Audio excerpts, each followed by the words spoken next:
കൂട്ടുകാരെ, എല്ലാവർക്കും നിജോസ് വേൾഡിൻ്റെ പുതിയൊരു വീഡിയോയിലേക്ക് സ്വാഗതം. എല്ലാവരും സുഖമായിട്ടിരിക്കുന്നെന്ന് വിശ്വസിക്കുന്നു. ഞങ്ങളിവിടെ സുഖമായിട്ടിരിക്കുകയാണ്. അപ്പോൾ എല്ലാവരും സന്തോഷത്തോടെയും ആരോഗ്യത്തോടെയും ഒക്കെ ഇരിക്കുക കേട്ടോ. ഇന്നത്തെ വീഡിയോ എന്ന് പറയുന്നത് ഒരു ഡയറ്റ് പ്ലാൻ ആണ്. അതായത് പ്രഗ്നൻസി എളുപ്പത്തിൽ വേണമെന്ന് ആഗ്രഹിക്കുന്ന ആളുകൾ രാവിലെ മുതൽ രാത്രി വരെ കഴിക്കേണ്ടതായിട്ടുള്ള ഭക്ഷണങ്ങൾ അടങ്ങിയിട്ടുള്ളതാണ് ഇന്നത്തെ വീഡിയോ കേട്ടോ. ഒരുപാട് പേര് ഡയറ്റ് പ്ലാൻ ചോദിക്കുന്നുണ്ട്. PCOD ഉള്ളവർ, തൈറോയ്ഡ് ഉള്ളവർ, എന്തെല്ലാം കഴിക്കണമെന്ന് ചോദിക്കുന്ന ആളുകളുണ്ട്. അവർക്കൊക്കെ വേണ്ടിയിട്ടുള്ള ജസ്റ്റ് ഒരു വീഡിയോ ആണിത്. ഇത് നിങ്ങൾക്ക് ഫോളോ ചെയ്യണമെന്നുണ്ടെങ്കിൽ നിങ്ങൾക്ക് ഫോളോ ചെയ്യാം. ഓവറോൾ കാര്യങ്ങളെല്ലാം അടങ്ങിയിട്ടുള്ളതാണ് ഈ ഒരു വീഡിയോ എന്ന് പറയുന്നത്. അതല്ലെങ്കിൽ സെപ്പറേറ്റ് ആയിട്ടൊരു ഡയറ്റീഷ്യനെ കണ്ടിട്ട് നിങ്ങൾ ഡയറ്റ് പ്ലാൻ എടുക്കാനായിട്ട് ശ്രദ്ധിക്കുക കേട്ടോ. അപ്പോൾ രാവിലെ മുതൽ നമുക്ക് തുടങ്ങാം. ഓൾറെഡി നിങ്ങൾ എന്തെങ്കിലും ഒരു മെഡിസിൻ എടുക്കുന്ന ആളുകളാണെങ്കിൽ, അതായത് എംപ്റ്റി സ്റ്റൊമക്കിൽ കഴിക്കേണ്ട എന്തെങ്കിലും മെഡിസിൻ, തൈറോയിഡിൻ്റെ ആയിക്കോട്ടെ മറ്റേതെങ്കിലും ആയിക്കോട്ടെ, ആ മെഡിസിൻ എടുക്കുന്ന ആളുകളാണ് നിങ്ങളെങ്കിൽ ഏറ്റവും ആദ്യം ആ മെഡിസിൻ കഴിക്കാനായിട്ട് ശ്രദ്ധിക്കുക. അതിനുശേഷം നിങ്ങൾ എടുക്കേണ്ടത് ക്ലോസ് വാട്ടറാണ്, അതായത് ഗ്രാമ്പൂ വെള്ളം. ഒരുപാട് പേർക്ക് ഫെർട്ടിലിറ്റി റിസൾട്ട് ഇമ്പ്രൂവ് ചെയ്യാനായിട്ട് സഹായിച്ചിട്ട് ഒന്നാണ് ഗ്രാമ്പൂ എന്ന് പറയുന്നത്. അതൊരു 5-6 ഗ്രാമ്പൂ എടുത്തിട്ട് നിങ്ങൾ വെള്ളത്തിൽ തലേ ദിവസം കുതിർത്തി വെച്ചിട്ട് പിറ്റേ ദിവസം അത് തിളപ്പിച്ച് കുടിക്കുന്നതാണ് ഈ ഒരു ടിപ്പ് എന്ന് പറയുന്നത് കേട്ടോ. അത് നിങ്ങൾ പ്രോപ്പറായിട്ട് എടുക്കുക. ഓവുലേഷൻ ഡേറ്റ് വരെ മാത്രം നിങ്ങളത് എടുത്താൽ മതിയാകും. ഒരുപാട് പേർക്ക് റിസൾട്ട് കിട്ടിയിട്ടുള്ളതാണ്. അതുകൊണ്ട് അത് നിങ്ങൾ ആദ്യം ഫോളോ ചെയ്യാം കേട്ടോ. രണ്ടാമത്തേതെന്ന് പറയുന്നത്, അത് കഴിച്ച് ഒരു അരമണിക്കൂർ കഴിയുമ്പോഴേക്കും ഉണക്കമുന്തിരി വെള്ളം കുടിക്കാനായിട്ട് ശ്രദ്ധിക്കുക. ഈ ഉണക്കമുന്തിരിയും നമ്മളൊരു കൈപ്പിടിയിൽ ഒതുങ്ങുന്ന ഉണക്കമുന്തിരി എടുത്തിട്ട് അത് നിങ്ങൾ തലേ ദിവസം കുതിർത്താനായിട്ട് വെക്കുക. കുതിർത്തിയിട്ട് മാത്രം നിങ്ങളത് ഉപയോഗിച്ചാൽ മതിയായിരിക്കും. നല്ലതുപോലെ കഴുകിയതിന് ശേഷം അത് കുതിർത്തി വെച്ച് കഴിയുമ്പോൾ അതൊന്ന് വീർക്കാനായിട്ട് തുടങ്ങും.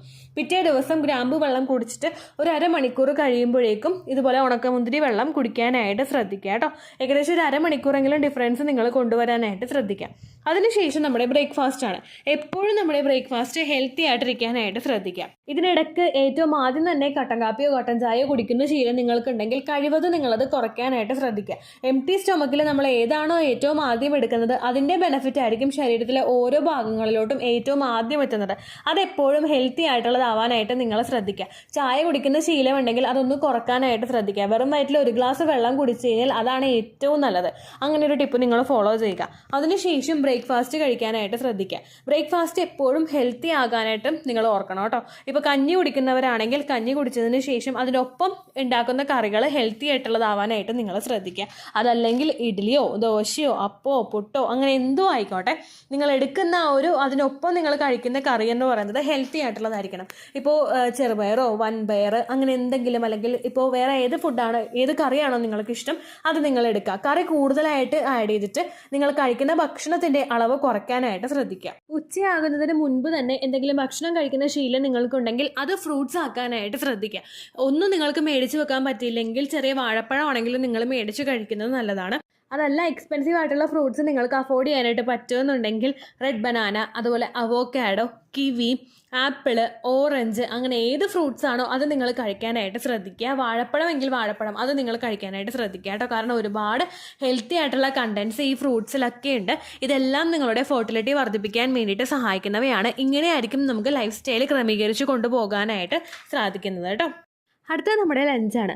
ലഞ്ചിന് നിങ്ങൾ മുഴുധാന്യങ്ങൾ എടുക്കുന്നവരുണ്ടെങ്കിൽ അങ്ങനെയുള്ള ഐറ്റംസ് നിങ്ങൾക്ക് യൂസ് ചെയ്യാം. അതായത് കിൻവ പോലെയുള്ളവ. കിൻവേനെ പറ്റിയിട്ട് ഓൾറെഡി ഒരു വീഡിയോ നമ്മുടെ ചാനലിലുണ്ട്. കിൻവ കഴിക്കുമ്പോൾ നമുക്ക് എന്തെല്ലാം ബെനിഫിറ്റാണ് കിട്ടുന്നതിനെ പറ്റിയിട്ട്. അത് നിങ്ങൾ കണ്ടിട്ടില്ലെങ്കിൽ അതൊന്ന് കണ്ടു നോക്കുക. ദിജൂസ് വേൾഡ് കിൻവ എന്ന് പറഞ്ഞ് ടൈപ്പ് ചെയ്താൽ നിങ്ങൾക്ക് ആ വീഡിയോ ലഭിക്കുന്നതായിരിക്കും കേട്ടോ. അതല്ല, നിങ്ങൾ ചോറും കറിയാണ് കഴിക്കുന്നതെങ്കിൽ ചോറിൻ്റെ ക്വാണ്ടിറ്റി നിങ്ങൾ കുറയ്ക്കാനായിട്ട് ശ്രദ്ധിക്കുക. ദെൻ കറിയുടെ ക്വാണ്ടിറ്റി നിങ്ങൾ ആഡ് ചെയ്യുക കേട്ടോ. കൂടുതലായിട്ടും വെജിറ്റബിൾസ് കഴിക്കാനായിട്ട് നിങ്ങൾ ശ്രദ്ധിക്കുക. ഫിഷാണ് കഴിക്കുന്നതെങ്കിൽ നിങ്ങൾ ചെറു മത്സ്യങ്ങൾ കഴിക്കാനായിട്ട് ശ്രദ്ധിക്കുക. കൂടുതൽ വലുത് നമുക്ക് ഫെർട്ടിലിറ്റി ഇൻക്രീസ് ചെയ്യാനായിട്ട് അത്ര നല്ലതല്ല. കഴിക്കണമെങ്കിൽ പിന്നെ നമ്മൾ സാൽമൺ പോലെയുള്ള ഫിഷുകൾ കഴിക്കുന്നതായിരിക്കും നല്ലത്. അതല്ലാത്ത മത്സ്യങ്ങളൊക്കെ നിങ്ങൾ ചെറുതെടുക്കാനായിട്ട് ശ്രദ്ധിക്കുക. ഇനി വലിയ മത്സ്യങ്ങളാണെങ്കിൽ കൂടുതൽ പീസ് അതിൻ്റെ കഴിക്കാതിരിക്കാൻ നിങ്ങൾ പ്രത്യേകം ശ്രദ്ധിക്കണം കേട്ടോ. വെജിറ്റബിൾസ് എന്തെങ്കിലും ആണെങ്കിൽ, ഇപ്പോൾ ചെറുതായിട്ടൊരു വെജിറ്റബിൾസ് ആണെങ്കിലും പ്രിപ്പയർ ചെയ്ത് നിങ്ങൾ കഴിക്കാനായിട്ട് ശ്രദ്ധിക്കുക. ബീൻസ്, അച്ചിങ്ങ, അതുപോലെ കോളിഫ്ലവർ അങ്ങനെയുള്ള എന്തെങ്കിലും ഐറ്റംസ് നിങ്ങൾ കഴിക്കാനായിട്ട് ശ്രദ്ധിക്കുക. അതോടൊപ്പം തന്നെ നിങ്ങൾ ധാരാളം വെള്ളവും കൂടി ഈ സമയത്ത് കുടിക്കാനായിട്ടും പ്രത്യേകം ശ്രദ്ധിക്കണം കേട്ടോ. ഇനി നമ്മുടെ ഈവനിങ് ആയിട്ടുള്ള ടൈം. ഈവനിങ്ങിൽ കൂടുതൽ സ്നാക്സ് കഴിക്കുന്നവരാണ് എല്ലാവരും. നമ്മൾ ഒരുപാട് ആളുകൾ വറുത്തതും പൊരിച്ചതുമായിട്ടുള്ള ഐറ്റംസ് സ്നാക്സ് ആയിട്ട് ഉപയോഗിക്കാറുണ്ട്. അത് ചെറുതായിട്ടൊരു കട്ടൻ ചായ തിളപ്പിച്ചിട്ട് കപ്പ വറുത്തതോ അല്ലെങ്കിൽ വേറെ എന്തെങ്കിലും വറുത്തതായിട്ടുള്ള ഐറ്റംസ് നമ്മൾ പുറത്തുനിന്ന് മേടിച്ച് കഴിക്കുന്നവരാണെങ്കിൽ അങ്ങനെയുള്ള ശീലം നിങ്ങൾ ഉപയോഗിക്കുക. പുറത്തുനിന്ന് കഴിക്കുന്ന ഫാസ്റ്റ് ഫുഡ് മാത്രമല്ല, പുറത്തുനിന്ന് നമ്മൾ മേടിച്ചുകൊണ്ട് വരുന്ന പാക്കറ്റ് പലഹാരങ്ങൾ വരെ നിങ്ങളുടെ ഫെർട്ടിലിറ്റിയെ അഫക്റ്റ് ചെയ്യുന്നവയാണ്. ഒരുപാട് നേരം കുക്ക് ചെയ്തിട്ടുള്ള എണ്ണയിലിട്ടിട്ടായിരിക്കും പിന്നെയും പിന്നെ റിപ്പീറ്റേറ്റീവ് ആയിട്ട് അവരിങ്ങനെ കുക്ക് ചെയ്തുകൊണ്ടിരിക്കുന്നത്. ആ ഓയിലൊന്നും ഫെർട്ടിലിറ്റി ട്രീറ്റ്മെൻറ്റുകൾ എടുക്കുന്നവരെ സംബന്ധിച്ചിടത്തോളം നല്ലതായിട്ടുള്ള കാര്യമല്ല. അതുകൊണ്ട് കൂടുതൽ വറ പലഹാരങ്ങൾ കഴിക്കുന്ന ശീലം നിങ്ങൾക്കുണ്ടെങ്കിൽ അത് നിങ്ങൾ കുറക്കാനായിട്ട് ശ്രദ്ധിക്കുക. ഇനി നിങ്ങളുടെ വീട്ടിലുണ്ടാക്കിയതാണെങ്കിൽ നിങ്ങൾ കഴിക്കുന്നത് കൊണ്ടൊന്നും പ്രശ്നമില്ല കേട്ടോ, പക്ഷേ കൂടുതൽ കഴിക്കാതിരിക്കാൻ ശ്രദ്ധിക്കുക. ആ സമയത്ത് നിങ്ങൾ ഹെൽത്തി ആയിട്ടുള്ള ഐറ്റംസ് ആഡ് ചെയ്യാനായിട്ട് ശ്രദ്ധിക്കുക കേട്ടോ. കൂടുതലും നട്ട്സ് കഴിക്കാനായിട്ട് ശ്രദ്ധിക്കുക. നട്ട്സ് കഴിക്കുന്ന സമയത്ത് ഇപ്പോൾ ബദാം ആണെങ്കിൽ അത് കുതിർത്തി വെച്ചതിന് ശേഷം ഉപയോഗിക്കുക. അതുപോലെ ഡ്രൈ ഫിഗ് ആണെങ്കിൽ അതും കുതിർത്തി വെച്ചതിന് ശേഷം ഉപയോഗിക്കുക. ദെൻ കാഷ്യൂനട്ട് നിങ്ങൾക്ക് ഉപയോഗിക്കാം, വാൾനട്ട് നിങ്ങൾക്ക് ഉപയോഗിക്കാം, ബ്രേസിൽ നട്ട് നിങ്ങൾക്ക് ഉപയോഗിക്കാം. നട്ട്സ് ഓൾറെഡി എല്ലാം കൂടി പാക്ഡ് ആയിട്ടുള്ള നട്ട്സ് ഉണ്ടാകും. അങ്ങനെ ആയിട്ടുള്ളതുണ്ടെങ്കിൽ നിങ്ങൾക്ക് സൂപ്പർ മാർക്കറ്റുകളിൽ നിന്ന് അത് മേടിച്ചിട്ട് ഉപയോഗിക്കാവുന്നതാണ്. അതല്ലെങ്കിൽ കുറച്ചായിട്ട് ഓരോ നട്ട്സ് നിങ്ങൾ മേടിക്കുക. ബദാം മേടിക്കുക, കാഷ്യൂനട്ട് മേടിക്കുക, ഡ്രൈഡ് ആയിട്ടുള്ള അത്തിപ്പഴം നിങ്ങൾ മേടിക്കുക. അതുപോലെ വാൾനട്ട് ആണെങ്കിലും ബ്രേസിൽ നട്ട് ആണെങ്കിലും ഇതെല്ലാം നിങ്ങൾ കുറച്ച് മേടിക്കുക. അതിനുശേഷം ഈവനിങ് ടൈമിൽ ഒരു സ്നാക്സ് കഴിക്കാനായിട്ട് ഇരിക്കുന്ന സമയത്ത് കുറച്ച് ഇതെടുക്കുക. ഒരിക്കലും നട്ട്സ് നിങ്ങൾ എടുക്കുമ്പോഴേക്കും കൂടുതൽ എടുക്കാതിരിക്കാൻ പ്രത്യേകം ശ്രദ്ധിക്കുക. കാരണം നിങ്ങൾക്ക് ഡൈജഷന് പ്രശ്നം ഉണ്ടാകും. ചിലപ്പോൾ ചിലർക്ക് വയറ്റിന് വേദന ഉണ്ടാകും, ചിലർക്ക് വയറ് നല്ലോണം ലൂസായിട്ട് പോകാനായിട്ടുള്ള കാരണം ഉണ്ടാകും. അപ്പോൾ അതുകൊണ്ട് കുറച്ച് മാത്രം നിങ്ങൾ എടുക്കാനായിട്ട് ശ്രദ്ധിക്കുക കേട്ടോ. അതോടൊപ്പം പിസ്തയും നല്ലൊരു ഓപ്ഷനാണ്. പുരുഷന്മാരുടെ ബീജത്തിൻ്റെ പെർഫോമൻസ് വർദ്ധിപ്പിക്കുന്നതിനും നിങ്ങളുടെ ആ ഒരു ഗർഭസ്ഥ ശിശു വളർന്നു പോകുന്നതിനും നന്നായിട്ട് ഗ്രോത്തിൽ വളരുന്നതിനും ഒക്കെ സഹായിക്കുന്നതാണ് ഈ പിസ്ത എന്ന് പറയുന്നത്. അതും നിങ്ങൾ ഇൻക്ലൂഡ് ചെയ്യാനായിട്ട് ഈവനിങ് സമയത്ത് ശ്രദ്ധിക്കുക കേട്ടോ. അതുപോലെ പാല് കുടിക്കാനായിട്ട് ഇഷ്ടമുള്ളവർക്ക് പാല് കുടിക്കാവുന്നതാണ്. PCOD ഉള്ള ആളുകൾ ചോദിക്കാറുണ്ട് പാല് കുടിക്കാമോ എന്നുള്ളതിനെ പറ്റിയിട്ട്. നിങ്ങൾ ഒരു ഗ്ലാസ് പാല് കുടിക്കുന്നതുകൊണ്ട് പ്രശ്നമില്ല. നല്ലതുപോലെ തിളപ്പിച്ചിട്ട് നിങ്ങൾ പാലെടുക്കാനായിട്ട് ശ്രദ്ധിക്കുക. അതുപോലെ മുട്ട, ഒരു മുട്ടയാണെങ്കിലും നിങ്ങൾ ഒരു ദിവസമോ 3-4 ദിവസം കൂടുമ്പോഴാണെങ്കിലും ഒരു മുട്ട നിങ്ങൾ കഴിക്കാനായിട്ട് ശ്രദ്ധിക്കുക കേട്ടോ. ചില ആളുകൾക്ക് അതിനൊന്നും ഇഷ്ടം ഉണ്ടാവില്ല, താല്പര്യം ഉണ്ടാവില്ല. അതുകൊണ്ട് ആ കാര്യം നിങ്ങൾ പ്രത്യേകം ശ്രദ്ധിക്കാം. ഇനി ഫിഷ് ഐറ്റംസ് ഒന്നും കഴിക്കാത്ത ആളുകളാണ് നിങ്ങളെങ്കിൽ നിങ്ങൾ omega-3 അടങ്ങിയിട്ടുള്ള മീൻ ഗുളികയില്ലേ അത് മേടിച്ച് കഴിക്കാനായിട്ട് ശ്രദ്ധിക്കുക. കാരണം നമ്മുടെ എല്ലാത്തിൻ്റെയും ഗ്രോത്തിനും ഡെവലപ്മെൻറ്റിനും എല്ലാ ഭക്ഷണങ്ങളും ആവശ്യമാണ്. വെജിറ്റബിൾസ് മാത്രം നമുക്ക് പോരാ, അല്ലെങ്കിൽ ഫ്രൂട്ട്സ് മാത്രം നമുക്ക് പോരാ. അതിനോടൊപ്പം ഇതുപോലെ ഫിഷ് ഐറ്റംസ് കൂടി നമുക്ക് അത്യന്താപേക്ഷിതമാണ്. അത് ഉപയോഗിക്കാത്ത ആളുകൾ ഫിഷ് ഓയിൽ മേടിച്ച് കഴിക്കാനായിട്ട് നിങ്ങൾ ശ്രദ്ധിക്കുക കേട്ടോ. പിന്നെ നമ്മുടെ രാത്രി സമയത്ത് നിങ്ങൾ ഫുഡ് കഴിവതും ഒഴിവാക്കാനായിട്ട് ശ്രദ്ധിക്കുക. PCOD ഉള്ളവരും അതുപോലെ ശരീരഭാരം കൂടുതലായിട്ടുള്ള ആളുകളും ഒരുപാട് ചോറ് കഴിക്കുന്നത് നല്ലതല്ല. അതുകൊണ്ട് ചപ്പാത്തി ആണെങ്കിൽ അത് നിങ്ങൾ കഴിക്കാനായിട്ട് ശ്രദ്ധിക്കുക. അതല്ലെങ്കിൽ ഓട്സ് നല്ലൊരു ഓപ്ഷനാണ്. നമ്മുടെ വെയിറ്റ് ലോസിനൊക്കെ വേണ്ടിയിട്ട് ഓട്സ് ഭയങ്കരമായിട്ട് ഹെൽപ്ഫുള്ളാണ്. അങ്ങനെ ഓട്സ് നിങ്ങൾ കഴിക്കാനായിട്ട് ശ്രദ്ധിക്കുക. അതും നിങ്ങൾ കഴിക്കുമ്പോഴേക്കും പ്രത്യേകം ശ്രദ്ധിക്കുക. ഓട്സ് പ്രിപ്പയർ ചെയ്ത് ചിലവർ പാല് നല്ലോണം ആഡ് ചെയ്തിട്ട് പായസം വെക്കുന്ന പോലെയൊക്കെ ഓട്സ് ഉണ്ടാക്കി കഴിക്കുന്നവരുണ്ട്. അങ്ങനെയൊന്നും കഴിക്കേണ്ട. ഹെൽത്തി ആയിട്ടുള്ള രീതിയിൽ കുറച്ച് ഉപ്പൊക്കെ ഇട്ടിട്ട് വേവിച്ചിട്ടാണെങ്കിലും ഓട്സ് നിങ്ങൾ കഴിക്കാനായിട്ട് ശ്രദ്ധിക്കുക. അപ്പോൾ കഞ്ഞി കുടിക്കുന്നത് പോലെ നമുക്ക് കുടിക്കാമല്ലോ. അങ്ങനെ ഏതാണോ ഹെൽത്തി ആയിട്ടുള്ള രീതി ആ രീതിക്ക് നിങ്ങൾ ഉപയോഗിക്കാനായിട്ട് ശ്രദ്ധിക്കുക കേട്ടോ. ഇത് ഓൾമോസ്റ്റ് എല്ലാ പോയിന്റ്സും നമ്മൾ കവർ ചെയ്തിട്ടുണ്ടാകും.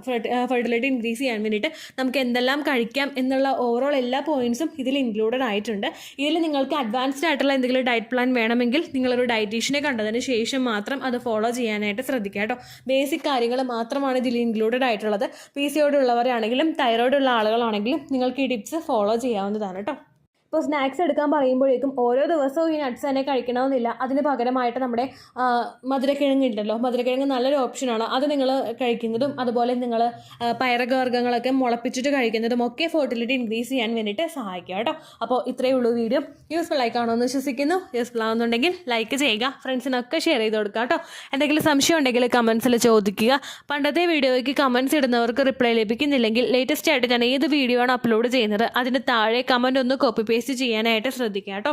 അതുപോലെ ഓവുലേഷൻ ഡേറ്റ് കാൽക്കുലേറ്റ് ചെയ്ത് തരാനായിട്ട് റിക്വസ്റ്റ് ചെയ്യുന്ന ആളുകൾ എത്രയാണോ സൈക്കിൾ ലെങ്ത് അത് മെൻഷൻ ചെയ്യാനായിട്ട് ശ്രദ്ധിക്കുക. സൈക്കിൾ ലെങ്ത് എന്നതുകൊണ്ട് ഉദ്ദേശിച്ചത് ഓരോ മാസവും എത്ര ദിവസം കൂടുമ്പോഴാണോ ബ്ലീഡിങ് വരുന്നത് അതാണ് കേട്ടോ സൈക്കിൾ ലെങ്ത്. കഴിഞ്ഞ മാസം ഒരു 3-ാം തീയതിയാണ് ബ്ലീഡിങ് വന്നതെങ്കിൽ ഈ മാസം 5-ാം തീയതിയാണ് ബ്ലീഡിങ് വന്നതെങ്കിൽ കഴിഞ്ഞ മാസം 3-ാം തീയതി മുതൽ ഈ മാസം 5-ാം തീയതി വരെ എത്ര ദിവസമുണ്ടോ അത് കാലണ്ടറിൽ എണ്ണി പറയുന്നതാണ് നിങ്ങളുടെ സൈക്കിൾ ലെങ്ത് കേട്ടോ. കാൽക്കുലേറ്റ് ചെയ്യുന്ന സമയത്ത് പ്രത്യേകം ശ്രദ്ധിക്കുക. സ്പോട്ടിങ് തുടങ്ങിയ ദിവസത്തെ നിങ്ങൾ കൺസിഡർ ചെയ്യേണ്ട ആവശ്യമില്ല. എപ്പോഴാണോ ബ്ലീഡിങ് പോയി തുടങ്ങിയത് ആ ദിവസത്തെ നിങ്ങൾ Day 1 ആയിട്ട് എടുത്താൽ മതിയാവും കേട്ടോ. അപ്പോൾ ഇത്രയേ ഉള്ളൂ വീഡിയോ. അടുത്തൊരു വീഡിയോ ആയിട്ട് നമുക്ക് വീണ്ടും കാണാം. ബൈ.